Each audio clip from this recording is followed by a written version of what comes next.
Have you heard about Dan Wooton being a catfish? In 2018, Dan Wooton, a rather slimy showbiz journalist, became well known for calling Johnny Depp a wife-beater in his column in the Sun newspaper, or The Scum as it's otherwise known. And Johnny Depp then sued them and lost his case, but then infamously sued Amber Heard and won, causing a huge anti-Amber Heard hate campaign. Many people claiming she was a fake victim, yada yada yada. And then Dan went on to become this huge anti-Meghan Markle campaigner because, you know, he's such a big loyal supporter of the Queen and the royal family all of a sudden. And he rebranded himself on the right side of politics. He was reporting live outside the palace when she died, and then returned the next day to put on a very public display of grief and sorrow, which someone alleged he stole the flowers for. Oh, look, somebody drew a picture. Let's see. How'd you guys do it? See there? Somebody drew a picture? No, but it's nice. There were also reports that he actually cue-barged the tribute line to make this rather embarrassing spectacle of himself. In 2020, before he was fired from the Sun newspaper, and then fired from the Mail Online column, and then fired from GB News, he broke the exclusive Mexit story, announcing that Harry and Meghan were leaving the royal family and Britain for Hollywood. In fact, he published a whole load of exclusives about what was really going on inside the Sussexes' house, information which must have been obtained by a secret informer. So it's funny that it came out in a 3-year investigation done by the Byline Times that while these articles were coming out, according to a whistleblower, cash payments were being made to the publicist partner of Prince William and Kate's press secretary, Christian Jones, who's pictured on Dan Wooton's Instagram at an intimate party held at an exclusive London hotel on his 35th birthday, which he captioned, "Celebrating with my incredible friends." And Christian Jones worked as a publicist for the Sussexes, would you believe? His actual job was to handle media matters for the Cambridges, with a dual role to look after the Sussexes. Even though he's obviously gay, The Sun published an article announcing his appointment within the, at that time, royal household, with the headline, "What a hottie! Meghan Markle's hunky new press secretary sets pulses racing as female fans urge Harry to be careful." So we've got Christian Jones working for Prince Harry and Meghan Markle and Prince William and Kate, and he's spilling secrets to Dan Wooton, who's the showbiz editor at The Sun, for cash payment of apparently thousands of pounds, which were made to his partner, also a publicist. You might think, well, this is illegal, isn't it? And you'd be right. This is just after the huge scandal where the News of the World was found to be hacking into people's phones to get information when their kids had just died. People have been sent to jail for it. And we'd had the whole Levinson report. So these papers were meant to have learnt their lesson. But that didn't stop Dan. An anonymous email sent to one of the original investigative reporters on the hacking scandal, which they passed to the police, said, "My friend says someone saw a string of payments within a few weeks to the publicist Jones' partner about royals, and then asked who this person was. They couldn't understand why a showbiz PR would have that kind of knowledge." That's when it was established that Christian Jones was in fact working for the Sussexes. And then, this is how our country works, the Met Police failed to obtain the full identity of the whistleblowers who worked at The Sun, which was needed to get a search warrant for the palace. So in 2020, they tasked former press secretary to Prince William and his right-hand man, Simon Case, to investigate the payments made by Dan Wooton and The Sun. I guess they thought he was trustworthy. You might be thinking, Simon Case, have I heard that name before? In 2020, after being Prince William's right-hand man, he was working at Downing Street. He was the head of the civil service. You know, who made all those COVID rules for us when they were actually having secret parties every Friday? And he was the one that organised the infamous gathering in the garden, which wasn't a gathering, it was a work meeting, when it was very clear that social gatherings were not permitted. And he was sat right next to Boris in the photo. I believe he didn't even receive a fine. So yeah, that's Simon Case. He admitted that Christian's partner had received payments for information. But it wasn't about Meghan Markle, it was about another one of his clients called Meghan. So the whistleblower got the amounts right, but the money related to stories about clients his partner represented in their work as a publicist and was nothing to do with Prince Harry and Meghan, and that Christian and his partner barely knew Dan, even though the evidence of their friendship was clearly posted on Dan's Instagram. Oh, must have been someone else who was the mole. On that basis, Christian faced no further action. He retained the confidence of Kensington Palace and later on had a couple of big promotions. Of course he did. So that was just one little example of how Dan Wootton operates. And this 3-year investigation into him was published by the Byline Times in 2023. Obviously, I didn't have a channel then. And most people that did talk about it at the time were threatened by his lawyers. But funnily enough, he hasn't sued the Byline Times, whose story is still up and running. And one of his anonymous victims was in court last week because Dan and his lawyers wanted to reveal his identity. And the judge said he could remain anonymous. So Dan now owes him £7,500. This person, who was a victim to Dan Wootton's catfishing scam, is named YXN in the court documents. The story is quite astonishing, but it's been very much underreported. So in case you don't know, Dan Wootton was logging into Facebook using an anonymous email, which was later revealed to be him by a data leak, and using the aliases Martin Branning and Maria Joseph. And what he was doing was sending people DMs from those accounts. And he was offering people money, a lot of money,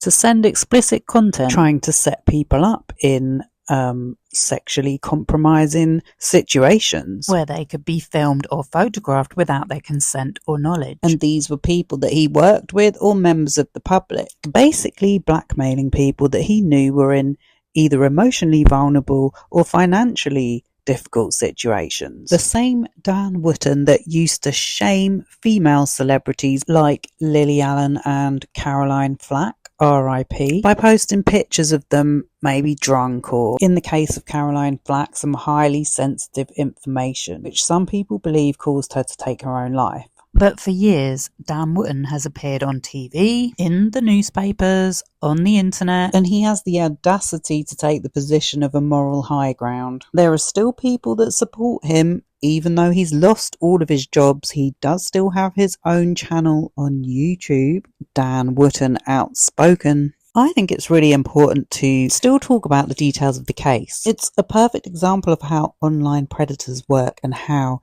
harassment and bullying can serve to keep people who speak out silent or intimidated. He manipulated people to obtain private information which he could use against them, just so he could become more powerful in his job.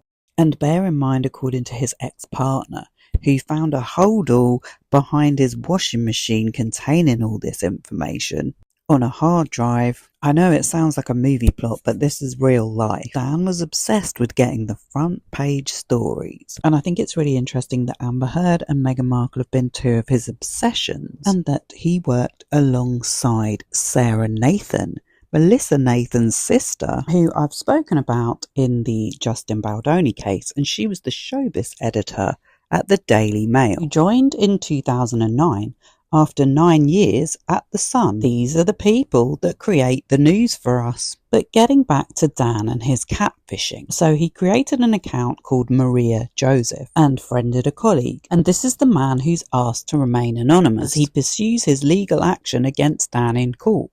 Justice Eastman heard that Wooton sent partially and naked photographs of a woman as well as a video of a couple having sex while pretending to be Maria Joseph in Facebook and WhatsApp messages in 2010 in order to deceive the man into sending private material of his own. Barrister Justin Leveson said that Wooton, by hiding behind the fake profile, had tricked his client into believing he was exchanging messages with the woman in the images, otherwise known as catfishing, allegedly causing injury, including psychiatric injury, adding that Wooton had not denied being Joseph. In his testimony to the Byline Times, XYN said, "I received a friend request from a girl called Maria Joseph. Immediately, she was very flirty, and having just come out of a messy breakup, I didn't have my wits about me as much as I should. She soon started to send me semi-nude pics and swapped to email and phone. Her number was a New Zealand number, as she said she'd just come back from a year over there. Dan Wootton is from New Zealand. As more pics came through, she started to request them from me, which I duly obliged, although I kept my face out of it, fortunately. Then she started to send me pictures she'd already sent, which she brushed off with, obviously, I'm talking to a few guys at the same time. At this point, I'm being super careful and start to snoop further into her profile. Catfishing wasn't really a known thing back then, but I knew something was up. We had 5 friends in common on Facebook, Dan plus 4 others. When I checked the others, the only common link was Dan. Then a video came through of her having sex with a man. However, I recognised him as someone from a reality TV show, as he's a friend of a friend.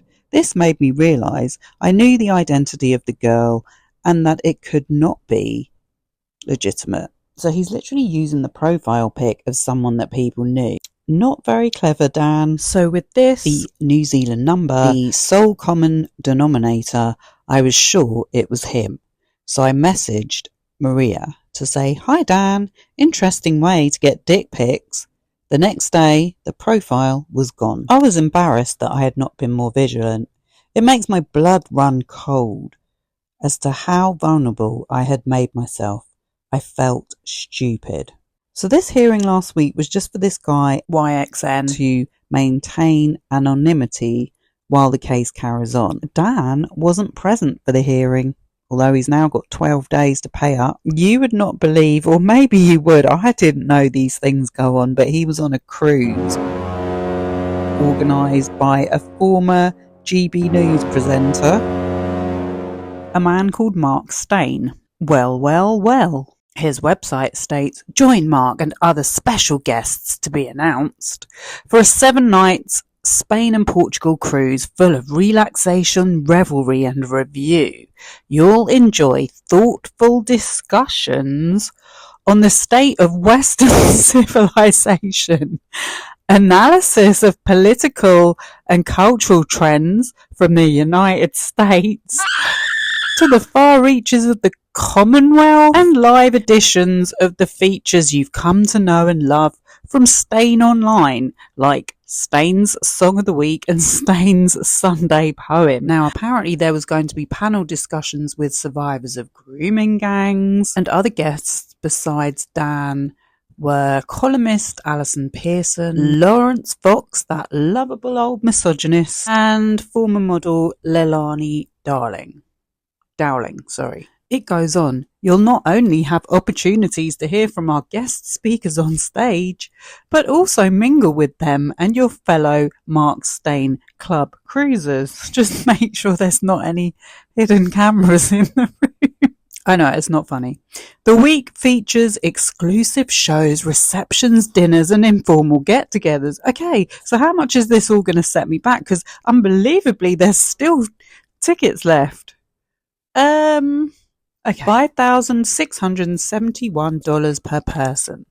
If I go on my own, I might give that a miss. These past few days, I have been the target of a smear campaign by nefarious players with an axe to grind. Notably, by an ex-partner who I was, and this is something I've never spoken about and is very difficult to talk about publicly, but who I was previously abused by, and who has been on a campaign to destroy my life. That was a little clip of Dan doing his victimisation act with the added dramatic sigh before he was axed from GB News. I'm going to be keeping an eye on what happens with this court case, and I'm going to be making more videos because, as with all of these stories, it goes a lot deeper than Dan Wootton being a catfish.